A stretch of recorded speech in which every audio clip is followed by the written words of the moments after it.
गौरवपाल जी, चूंकि चुनावी तारीखों का ऐलान हो गया है, भूपेंद्र हुड्डा ये कह रहे हैं कि हम 10 की 10 सीटें इस बार जीतने वाले हैं। आप क्या कहेंगे?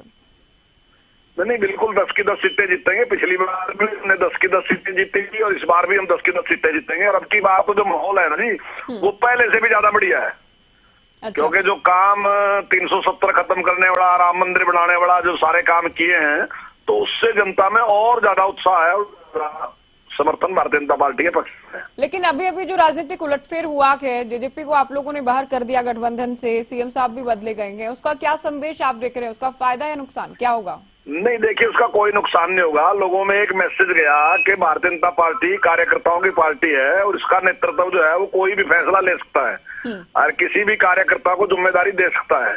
अभी आपने मध्य प्रदेश में देखा, जिनको मुख्यमंत्री बनाया उनका, मैं तो समझता हूँ, शायद चल खैर आप तो मीडिया के बहुत बड़े वो हैं और आपको तो पता होगा, लेकिन मैं समझता हूँ जनता में किसी को पता नहीं था उनके नाम का।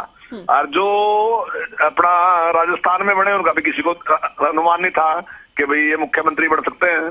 तो ये सारी चीजें जो है ना जी, ये इसीलिए संभव हुई कि भारतीय जनता पार्टी जो है वो कार्यकर्ताओं की पार्टी है और उसमें एक अनुशासन है, तो इसलिए वो संभव हुआ। अच्छा गौरवपाल जी, 4 सीटों पर अभी उम्मीदवार नहीं उतारे हैं, किस बात का इंतजार कर रहे हैं? कांग्रेस की लिस्ट का या कुछ और? देखिए, कांग्रेस में आपसी सहमति नहीं है। सबसे बड़ा झगड़ा तो ये है कि किसको टिकट दें, किसको नहीं दें। जिसका वो नाम लेंगे, एक पक्ष कहेगा देंगे, एक पक्ष कहेगा नहीं देंगे। तो ये एक बहुत बड़ा विवाद है उनके यहाँ। तो अनुशासन नाम की तो कोई चीज ही नहीं है।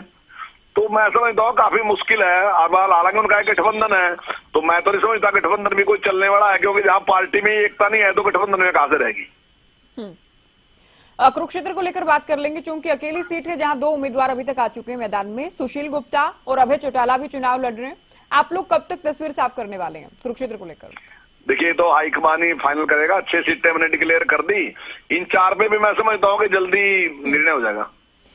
अच्छा गौरवपाल जी, क्या मोदी लहर के सहारे आप लोग मैदान में जाने वाले हैं, या फिर आपको लगता है कि उपलब्धियां भी वाकई सरकार के पास है जिन्हें लेकर जनता के बीच जाएंगे? देखिए, मोदी जी का नाम भी तो उपलब्धि ही है।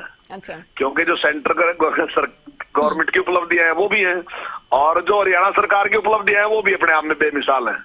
तो हमने जो उनके आदरणीय मोदी जी के नेतृत्व में जो काम किया, मनोहर लाल जी के नेतृत्व में जो काम किया, उस पर वोट मांगेंगे और निश्चित तौर से जनता का बड़ा समर्थन हमें मिलेगा। जिन उम्मीदवारों के टिकट कटे हैं, जिसमें हम सिरसा की बात कर लें और करनाल से चूंकि पूर्व मुख्यमंत्री मनोहर लाल चुनाव लड़ रहे हैं, उसे लेकर क्या कुछ कहेंगे? टिकट काटने या उम्मीदवार बदलने के पीछे क्या कुछ लक्ष्य आप लोग लेकर चल रहे हैं? यही तो अनुशासन है।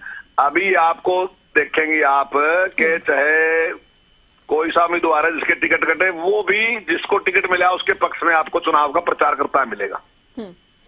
नहीं गौरवपाल जी, आप एक तो कैबिनेट को लेकर भी बताएं। इतना सस्पेंस क्रिएट कर दिया है आप लोगों ने कि अब विस्तार हो रहा है, विभागों का बंटवारा होगा, आज होगा कल होगा, तो क्या क्या वजह इसके पीछे है कि अभी तक तस्वीर इसे लेकर भी साफ नहीं हो पाई है? देखिए, कई काम साथ साथ चल रहे हैं ना जी। लोकसभा के टिकट भी साथ चल रहे हैं, ये भी चल रहा है, कई काम साथ है। तो मैं समझता हूँ 1-2 दिन में इसका फैसला हो जाएगा। विभागों का बंटवारा भी 1 या 2 दिन में होगा? हाँ, 1-2 दिन में हो जाएगा। जी, शुक्रिया आप हमारे साथ